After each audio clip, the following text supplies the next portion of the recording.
Hello friends, मेरा नाम विशाल राजपूत। स्वागत है आपका छोटे से यूट्यूब चैनल पर। तो आज हम स्टार्ट करने जा रहे हैं 5.1 प्रश्नावली 10th क्लास की।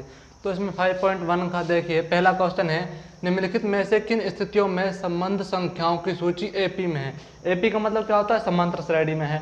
हमको यह पता लगवाना है कि जो जो क्वेश्चन दे रखे हैं इनमें से कौन सी समांतर श्रेणी है या नहीं है। अब पहला क्वेश्चन है इसका, देखिए, प्रत्येक किलोमीटर के बाद टैक्सी का किराया, जबकि प्रथम किलोमीटर के लिए किराया 15 रुपये है और प्रत्येक अतिरिक्त किलोमीटर के लिए किराया 8 रुपये है। तो हमको इसको सॉल्व करना है। हमको ये बताना है कि ये क्वेश्चन समांतर श्रेणी है या नहीं है। तो हम इसका जैसे ही सॉल्यूशन स्टार्ट करेंगे, देखिए सिंपल सी बात है, हमको लॉजिक देखना है क्या निकल रहा है इसमें। प्रत्येक किलोमीटर के बाद टैक्सी का किराया, जबकि प्रथम किलोमीटर के लिए किराया कितना है? 15 रुपये। सिंपल सी बात है, प्रथम किलोमीटर के लिए किराया,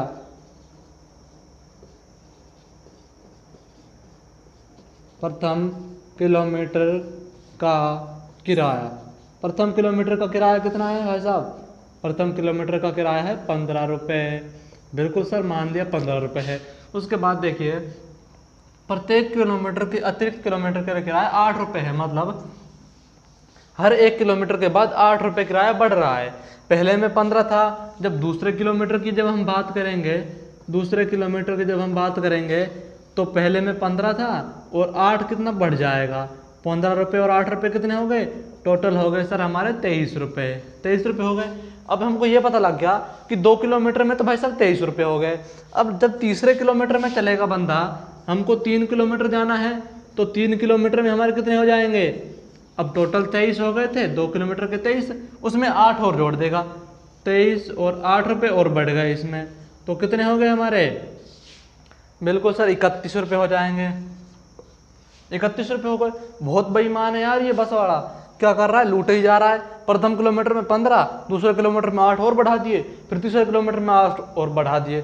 हर किलोमीटर में 8-8 रुपये बढ़ा रहा है। तो इसका मतलब साफ है कि जो इसका सार्व अंतर है, अंतर कितने का आ रहा है? हर किलोमीटर में 8 रुपये का अंतर आ रहा है, 8 रुपये ही बढ़ा रहा है। तो ये क्या बन रही है? समांतर श्रेणी बन रही है। कैसे बन रही है? पहले किलोमीटर में 15, उसके बाद उसमें 8 और जुड़ गए, कितना हो गया? 23। पहले में 15 था, उसके बाद हो गया 23, फिर 31, फिर 8 और जुड़ जाएंगे, कितने हो जाएंगे? 39, फिर 8 और जुड़ जाएंगे, कितने हो जाएंगे? 47। बिल्कुल सर, इसी टाइप से हो रहा है, ये बढ़ती जा रही है। ये समांतर श्रेणी बन रही है ना सर। हर में पहले संख्या में 8 जोड़ दिया, फिर उसमें 8 जोड़ दिया, फिर 8, फिर 8, 8 जोड़ रहे हैं। तो ये क्या है? एपी है। हमको साफ साफ पता लग गया सर कि ये एक एपी है। इसका आंसर सॉल्यूशन क्या लिख देंगे हम? अतः यह एक समांतर श्रेणी है। ठीक है, क्योंकि इसका अंतर समान था तो ये समांतर श्रेणी है। अगर अंतर समान नहीं होता तो ये समांतर श्रेणी नहीं थी। ठीक है, तो नेक्स्ट क्वेश्चन देखते हैं। इसका जो सेकंड क्वेश्चन है वो होमवर्क के तौर पर आपको करना है इसका। ठीक है, और देखिए जो थर्ड क्वेश्चन है, थर्ड क्वेश्चन में आप देख लीजिएगा थोड़ा सा। प्रत्येक मीटर की खुदाई के बाद एक कुआं खोदने में आई लागत, जबकि प्रथम मीटर खुदाई की लागत 150 रुपये है और बाद में प्रत्येक खुदाई की लागत 50 रुपये बढ़ जाती है। सिंपल सी बात है, मैं आपको लिखकर बताता हूँ कि प्रत्येक मीटर की खुदाई के बाद एक कुआं खोदने में आई लागत, जबकि प्रथम मीटर खुदाई के लिए लागत 150। मतलब प्रथम मीटर के लिए जब खुदाई किया हमने, 1 मीटर की खुदाई की लागत, ठीक है, 1 मीटर की खुदाई की लागत कितनी होगी भाई साहब? इसमें बोल रखा है 1 मीटर की खुदाई की लागत आई है 150 रुपये। ठीक है, उसके बाद देखिए प्रत्येक मीटर की खुदाई में लागत 50 रुपये बढ़ती है। अब ये भी भाई साहब खोदने वाला उसको घमंड हो गया, यार मैं खोद रहा हूँ तो हर किलोमीटर में क्या बढ़ा रहा है? ये 50-50 रुपये बढ़ाता जा रहा है। अब पहले में इसने 150 लिए, अब जो दूसरे किलोमीटर की जब ये खुदाई करेगा पूरी, तो क्या कितने रुपए लेगा सर? ये 150 पहले ले रहा था, 50 रुपये इसने और बढ़ा दिए बोनस के तौर पर। तो अब टोटल कितने हो गए सर? 200 रुपये। भाई साहब 2 मीटर की खुदाई की कितने लेगा ये? 200 रुपये। उसके बाद जब ये तीसरे मीटर की खुदाई करेगा तो उसके कितने लेगा ये? अब 200 हो गए थे टोटल, अब उसमें ये 50 और बढ़ा देगा, कितने हो जाएंगे? 250। तो मतलब साफ है यार, ये 150 इसमें, उसके बाद 200, फिर 250, उसके बाद कितने हो जाएंगे? 250 में 50 और बढ़ा देगा, कितने हो जाएंगे? 300। मतलब इनके बीच में अंतर 50-50 का आ रहा है, 50-50 रुपये बढ़ाता जा रहा है। सिंपल सी बात है, जब 50-50 बढ़ा रहा है तो समांतर श्रेणी है। ये तो नहीं है कि पहले किलोमीटर में इसने 10 रुपये बढ़ाए, दूसरे में 20, फिर 30, फिर ऐसे फिर 50 कर दिए, फिर 10 कर दिया, ऐसा तो नहीं कर रहा। मतलब सिंपल सी बात है कि ये समान बढ़ा रहा है, सार्वंतर जो है ना इनका समान आ रहा है 50-50 रुपये, तो क्या होगी ये समांतर श्रेणी है, तो इसमें हम लिख देंगे कि अतः ये समांतर श्रेणी है। तो नेक्स्ट क्वेश्चन देखिए, खाते में प्रत्येक वर्ष का मिश्र धन जबकि 10,000 रुपये की राशि 8% वार्षिक की दर से चक्रवृद्धि ब्याज पर जमा की जाती है। मतलब हमको क्या निकालना है, चक्रवृद्धि ब्याज निकालने हैं इसके। कैसे भाई साहब, इसने दे दिया कि राशि है, आपको जो मैं क्वेश्चन यहाँ पर लिख नहीं रहा हूँ, या आप आपकी बुक में से देख सकते हैं। जब आप पढ़ने बैठे हैं तो बुक तो भाई साथ में रखनी पड़ेगी, तभी स्टडी होगी आपकी। बुक साथ में नहीं रखोगे तो स्टडी होगी नहीं बिल्कुल भी, इसीलिए मैं यहाँ पर लिख नहीं रहा। अगर मैं लिख दूँ तो आप सीधा यहीं से उतारोगे, बिल्कुल बुक का सहारा नहीं लोगे, तो आपको क्या करोगे, बुक में से बिल्कुल भी क्वेश्चन नहीं देखोगे, तो उससे आपको ही नुकसान होगा, मेरा तो नुकसान होगा नहीं। तो इसलिए मैं आपके लिए ऐसे कर रहा हूँ। तो आपको क्या करना है, सिंपल कि सर राशि कितनी है, हमको ये भी देखना पड़ेगा कि सर मूलधन कितना है इसमें सर इसने मूलधन दे रखा है 10,000 रुपये। इसने बोला है 10,000 रुपये वार्षिक 8% की वार्षिक दर से, कितने प्रतिशत, 8% की वार्षिक दर से। जो इसकी दर दे रखी है हमको, मूलधन बराबर में दे रखा है 10,000 रुपये, 10,000 क्या है मूलधन। उसके बाद इसने वार्षिक जो दर दी है, दर कितनी दी है, 8% की वृद्धि हो रही है, और प्रत्येक वर्ष में। तो समय कितना है, तो समय भी तो हमको पता लग गया, 1 वर्ष, तो समय कितना हो जाएगा 1 वर्ष, ठीक है, समय 1 वर्ष है, बिल्कुल सर। अब हमारे पास कुछ फॉर्मूला होता है जो हम ब्याज निकालते हैं, ब्याज का क्या फॉर्मूला होता है, चक्रवृद्धि ब्याज बराबर में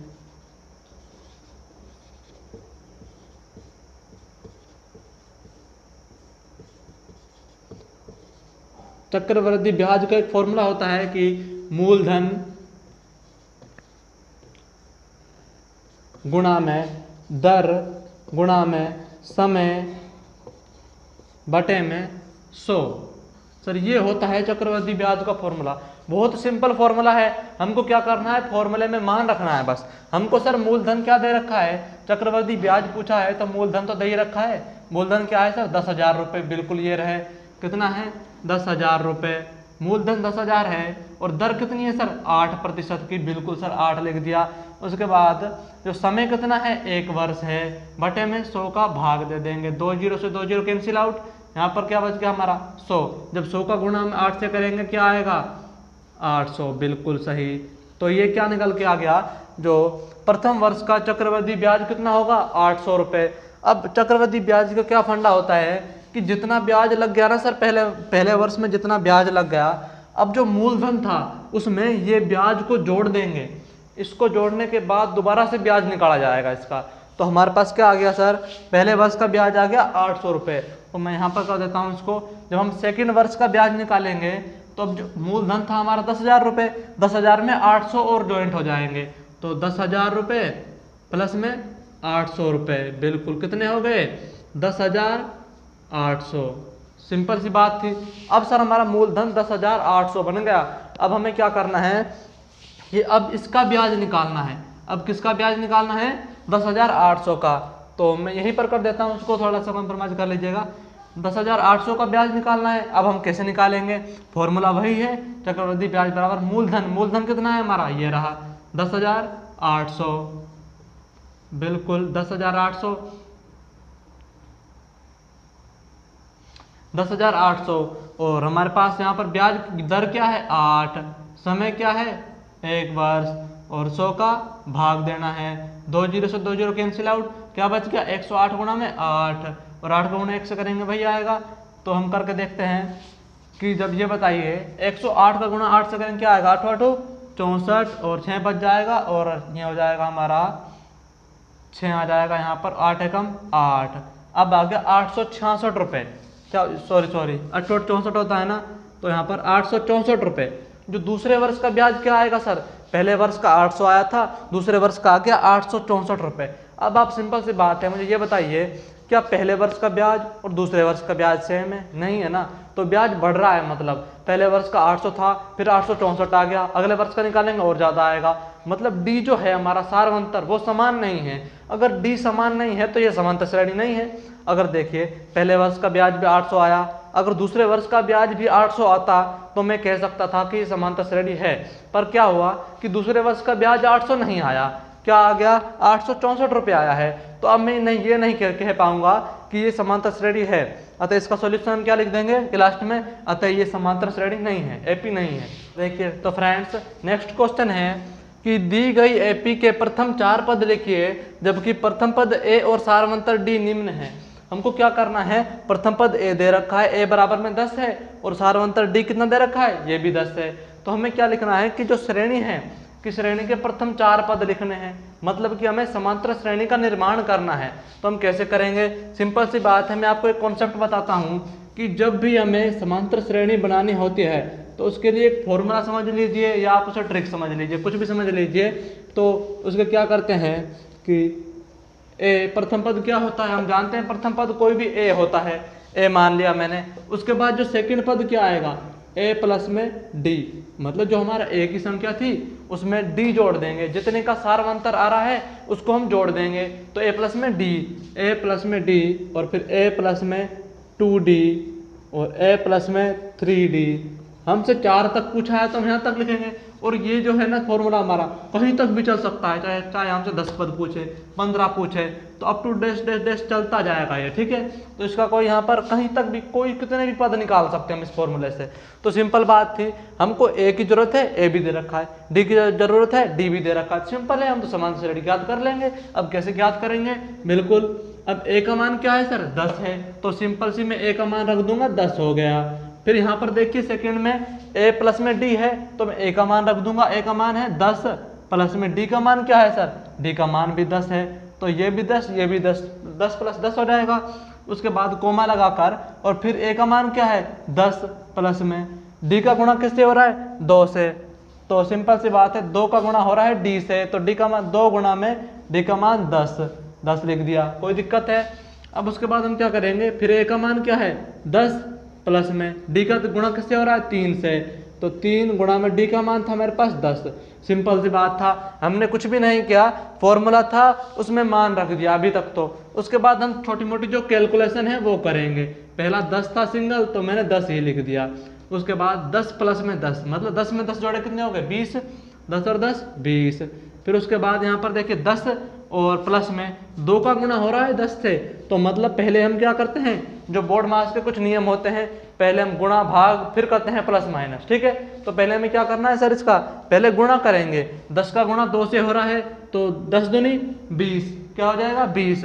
अब सर मुझे ये पता हो गया कि यहाँ पर इसको 20 हो गया ये, तो अब 20 में जब मैं 10 जोड़ूंगा कितने हो जाएंगे, 30 हो जाएंगे। सिंपल सी बात है, मैंने यहाँ पर 30 लिख दिया, फिर कोमा लगाकर। अब यहाँ पर देखिए आप, यहाँ पर 10 का गुणा किससे हो रहा है 3 से, 10 गुणा 3 करूँगा मैं क्या आ जाएगा 30, और 30 में जब मैं यहाँ पर 10 जोड़ दूंगा कितने हो जाएंगे 40। तो सर ये हमारे पास समांतर श्रेणी आ गई, ये हमारे पास क्या आ गई, एक एपी आ गई। एपी के 4 पद आ गए, कौन कौन से, पहला पद होगा 10, दूसरा पद होगा 20, तीसरा पद होगा 30, चौथा पद होगा 40। सिंपल सी बात थी, कोई दिक्कत नहीं है, इसी टाइप का सवाल है, बहुत सिंपल प्रश्नावली है और बहुत नंबर दे जाएगी आपको ये, ठीक है। तो हमने कुछ भी नहीं किया, एक फॉर्मूला था उसमें हमने मान रख दिया, कैलकुलेशन कर ली और हमारी एपी आ गई। तो देखिए नेक्स्ट क्वेश्चन देखिए इसका, जो नेक्स्ट क्वेश्चन है इसमें क्या दे रखा है, ए बराबर दे रखा है -2 और डी बराबर दे रखा है 0। सिंपल सी बात है, ए का मान -2 है, डी का मान 0 है। अब हमें उसी फॉर्मूले में मान रख देंगे, समांतर श्रेणी ज्ञात करनी है, 4 पद ज्ञात करने हैं, मतलब समांतर श्रेणी बनेगी। तो उसके लिए हमें उसी फॉर्मूले में मान रख देने हैं। फॉर्मूला क्या होता है हमारा एपी का, एपी बराबर में प्रथम पद ए और यहाँ पर कोमा ए प्लस में डी, कोमा ए प्लस में 2d, कोमा ए प्लस में 3d, up to dash dash dash चलता जाएगा। हमको 4 पद चाहिए, हम 4 तक रुक जाएंगे, कोई दिक्कत नहीं है। तो सर हम ए का मान रख देंगे पहले, यहाँ पर ए का मान क्या है -2, मैंने रख दिया -2, कोमा ए प्लस में डी, ए का मान क्या था -2, प्लस में डी का मान क्या दे रखा है 0, ठीक है। फिर कोमा ए का मान क्या है -2, प्लस में 2 गुणा में डी का मान क्या है 0। उसके बाद ए का मान रख देंगे -2, प्लस में 3 गुणा में डी का मान क्या था 0। सिंपल सी बात है यार, ये तो देखिए जब यहाँ पर -2 में 0 जोड़ेंगे कितना आएगा -2 ही आएगा। और जब 2 का गुणा मैं 0 से करूंगा ये भी 0 हो जाएगा, फिर यहाँ भी -2 आ जाएगा। फिर इस 3 का गुणा में जब मैं 0 से करूंगा ये भी 0 हो जाएगा। जब किसी भी संख्या का गुणा हम 0 से करते हैं तो क्या आता है, 0 ही आता है। तो सिंपल सी बात है, 3 गुणा 0 0। अब -2 में जब 0 जोड़ूंगा तो 0, सिंपल सी बात है -2 ही आएगा। तो मैं इसको समझ साइड इसमें क्या बनेगी, पहला अंक आ जाएगा -2 का -2, सेकंड -2 में जब मैं 0 जोड़ूंगा तो -2 ही आएंगे। और तीसरा, जब 2 का गुणा में 0 से करूँगा 0 हो जाएगा, और 0 में -2 जोड़ूंगा -2। इसके बाद ये भी -2, ये पूरी श्रेणी जहाँ तक भी जाएगी -2 ही आएगा। तो हमारे 4 पद कौन कौन से आ गए एपी के, ये आ गए -2 -2 -2 -2 -2। अब कितने भी पद पूछे इसके तो -2 ही आएंगे, सिंपल सी बात थी। अब क्योंकि इसमें सारमंतर 0 है, एक भी संख्या बढ़ा ही नहीं रहा, जब संख्या बढ़ ही नहीं रही तो समांतर श्रेणी में आगे पद कैसे चेंज होंगे, नहीं हो सकते। तो इसका जो थर्ड क्वेश्चन वो देखिए फ्रेंड्स, जो इसका थर्ड क्वेश्चन है इसमें देखिए ए का मान दे रखा है 4, डी का मान दे रखा है -3। हम इसमें वही फॉर्मूला यूज करेंगे। तो एपी बराबर में क्या होता है, सिंपल सी बात है, अब तक तो आपको रट जाना चाहिए ये। तो एपी बराबर में होता है ए प्लस में डी, ए प्लस में 2d, ए प्लस में 3d, up to dash dash चलता जाएगा। सिंपल सी बात है, यहाँ पर हम पहले ए का मान रखेंगे, फिर ए प्लस में ए में डी जोड़ देंगे, फिर ए प्लस में 2d, सिंपल सी मान रख के चलते हैं हम। ए पी बराबर में ए का मान क्या है सर, 4। उसके बाद देखिए यहाँ पर ए का मान है 4, प्लस में डी का मान क्या दे रखा है, -3। उसके बाद ये देखिए ए का मान क्या है 4, प्लस में 2 गुणा में डी का मान क्या दे रखा है -3, तो -3 से गुणा कर देंगे। उसके बाद ए का मान 4 प्लस में 3 गुणा में डी का मान क्या है -3। सिंपल है, कोई दिक्कत नहीं है। अब हमें क्या करना है, ए पी बराबर में, अब हमें पहला 4 का तो 4 ही आ जाएगा। उसके बाद आप ये देखिए यहाँ पर 4 प्लस -3 है, तो ये जो -3 है इसका गुणा जब हम इस प्लस से करेंगे तो क्या होगा, जब प्लस का गुणा माइनस से करेंगे क्या आएगा, प्लस माइनस माइनस होता है, बिल्कुल सिंपल है। तो ये क्या हो जाएगा पूरा, यहाँ पर जब हम गुणा कर देंगे तो ये माइनस हो जाएगा, क्या हो जाएगा माइनस। तो 4 में से 3 गए, कितने बचे 1, ठीक है। दूसरा पद क्या आ गया 1। उसके बाद देखिए आप यहाँ पर 2 का गुणा जब मैं -3 से करूँगा क्या आ जाएगा, 3 दूनी 6, माइनस का 6 आ जाएगा। अब जब मैं माइनस का गुणा प्लस से करूँ क्या आ जाएगा, प्लस माइनस माइनस। तो सिंपल सी बात है, यहाँ पर तो 4 है ही और ये प्लस माइनस माइनस हो जाएगा, और 3 दूनी 6 हो जाएगा। मतलब क्या करना है, 4 में से 6 घटाना है मुझे, सिंपल सी बात है। उसके बाद जो नेक्स्ट क्वेश्चन है इसमें आगे देखिए आप, इसमें 4 और यहाँ पर देखिए 3 का गुणा जब मैं 3 से करूँ क्या आएगा, 3 तिया 9, बिल्कुल सर 9 लिख दिया मैंने। अब मैं क्या देखूंगा, चिन्ह, चिन्ह कौन सा आएगा, जब मैं इस प्लस का गुणा ये माइनस से करूँगा क्या आएगा, प्लस माइनस माइनस। सिंपल सी बात थी। अब इसको थोड़ा और सॉल्व कर लेंगे। ए पी बराबर में 4, दूसरा पद 1। अब यहाँ पर आप देखिए जब 4 में से - 6 जाएंगे कितने बचेंगे, आप ये बताइए। 4 में से 6 गए तो कितने बचेंगे, -2 बचेंगे, बिल्कुल सिंपल सी बात है। जब किसी देखिए सिंपल सी बात है, प्लस माइनस माइनस हो जाता है, माइनस तो होगा, घटेगा ये, पर 6 में से 4 घटा दीजिए आप एक बार। 6 में से 4 घटाए कितने बचे, 2। अब जो 2 बचे हैं ना, तो आपको ये देखना है कि बड़ी संख्या किसकी है, माइनस की, तो चिन्ह किसका आएगा, माइनस का। तो 2 किसके आएंगे, माइनस के। अब यहाँ पर देखिए जब में से 9 में से 4 गए कितने बचे, 5, पर किसके बचेंगे, माइनस के, क्योंकि बड़ी संख्या किसकी है, माइनस की। 9 माइनस का है ना, तो माइनस के 5। तो ये सर हमारी एपी आ गई। कितने पद आ गए, 4 पद। सिंपल था बिल्कुल, कोई दिक्कत की हमें बात है नहीं। क्या करना है, सिंपल सा फॉर्मूले में मान रखना है, थोड़ी सी कैलकुलेशन करनी है, बहुत सिंपल कैलकुलेशन है, कोई दिक्कत की बात नहीं। आप 10th क्लास में आ चुके हो, आपको कैलकुलेशन तो सीखनी पड़ेगी। उसके बाद बहुत सिंपल मेथड से हमने क्वेश्चन सोल्व कर दिया है। अब फ्रेंड्स नेक्स्ट क्वेश्चन देखिए, इसमें हमें ए का मान दे रखा है -1 और हमें डी का मान दे रखा है 1/2। 1/2 क्या होता है, आधा। तो हमें क्या करना है, सबसे पहले तो इसी फॉर्मूले में मान रखते जाना है। तो ए पी बराबर में ए का मान क्या है, -1, और उसके बाद कोमा लगाकर ए प्लस में डी। तो सर ए का मान क्या है, -1, प्लस में डी का मान क्या है, 1/2। सिंपल था, कोई दिक्कत की बात नहीं है। और उसके बाद देखिए आप यहाँ पर ए का मान क्या है, -1, और प्लस में 2 गुणा में डी, 2 का गुणा करेंगे किससे, डी से। डी का मान क्या है, 1/2। सिंपल था, कोई दिक्कत नहीं है। उसके बाद देखिए ए का मान -1 और प्लस में 3 का गुणा करेंगे हम किससे, डी के मान से। डी का मान क्या है, 1/2। यहाँ पर सिंपल सी बात है, ये 2 है, इसके गुणा में है ना, तो 2 से 2 कट जाएगा। ये तो सिंपल हमें पता लग गया, -1 आ जाएगा। अब देखिए आप इसमें कि ए पी बराबर में पहला पद तो सब -1 रहेगा ही रहेगा। उसके बाद आप ये देखिए कि ये तो -1 है, यहाँ +1/2 है, तो हम आप क्या करोगे इसमें से कि इसके बटे में कुछ नहीं है, मैंने 1 लगा दिया। बहुत सिंपल ट्रिक बता रहा हूँ मैं आपको, शून्य से पढ़ा रहा हूँ कि आप नहीं जानते बिल्कुल भी मैथ, फिर भी आप कर सकते हो। तो क्या करेंगे, इसके बटे में कुछ नहीं था, मैंने मान लिया 1 है, कोई दिक्कत नहीं है, तो इसके बटे में मैंने 1 लगा दिया। अब इनका लघुत्तम ले लेंगे, 2 और 1 का लघुत्तम लेना है।